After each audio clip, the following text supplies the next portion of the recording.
بسم الله. اليوم قررت أسوي لي وجبة للمزكمين مثلي، وهي عبارة عن حساء الدجاج والليمون والقرع والبطاطس وقليلا من السمن وفلفل الأحمر، وصح نسيت الفلفل الأسود هنا، صح ما حطيته. فهي وجبة عن حساء، فهذه بعض الإضافات يعني ما يحتاج نحطها هذه، بس أنا حاطها لأنني أتضور جوعا. فأهم شيء في الطبخة كلها أن يكون حساء وليمون وفلفل أحمر وفلفل أسود، هذا أهم شيء. ونبدأ بالخطوات التي تليها. أول خطوة نقطع، بعد ما قطعنا البصل وضعنا ملعقتين صغيرة من الملح الخشن وقليلا من الزبدة ونحركها.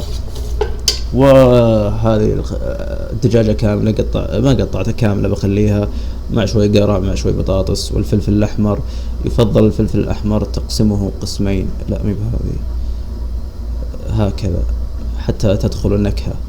وقليلا من فص الثوم والأحمر، الليمون الأسود طبعا لازم تشقه أفضل شيء. ونبدأ. نسيت أيضا أنني أضفت بعض زيت الزيتون ونحركها قليلا، والسمن طبعا يضفي نكهة إلى الطعام والحساء، ونحركه قليلا. بعد ذلك نضيف الفلفل الأحمر والثوم ونحركه قليلا.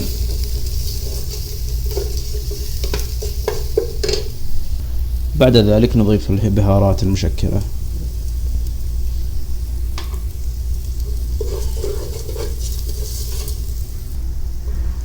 ثم نضيف هذه الحلوة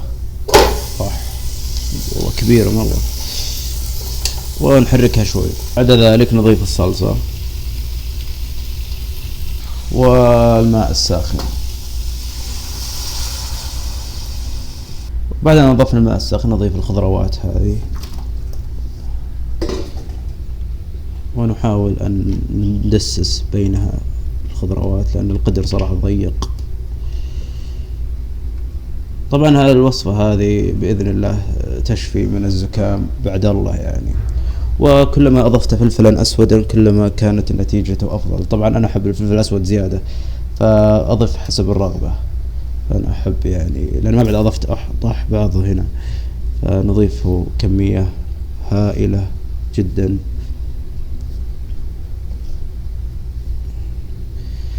وبعد ذلك خليها تطبخ 35 دقيقة على نار وسط، وإن شاء الله تكون الطبخة جاهزة وبس. ثم في الخطوة التي بعدها نقوم بتقطيع الليمون.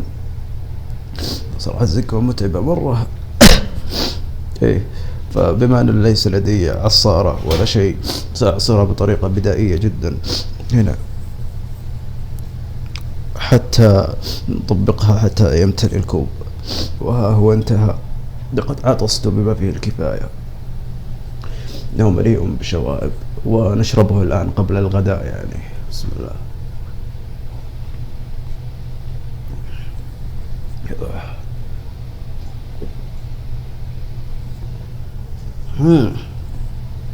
إنه حامض هذا والله، ما أحس بالحموضة مرة يعني، صراحة بقيت أحسن. وننتقل نشوف إيش صار بحسائنا. الله، كله فلفل أسود عادي. باقي تقريبا نص ساعة ويقضي، ونعود مرة أخرى. لقد خليتها 40 دقيقة لأن صراحة دجاجة كبيرة، وها هي انتهت وسوف ننكبها بعد قليل. وها هو الشكل النهائي، خيار بسيط ودجاجة كاملة ومرق مع الخضار وملعقة ومياه صاقعة. صراحة ما أدري شلون أشربها. وهذه إن شاء الله طبخة واحدة بواحدة من تأكلها بإذن الله ستشفى بإذن الله. والسلام عليكم ورحمة الله، وبالهناء والشفاء.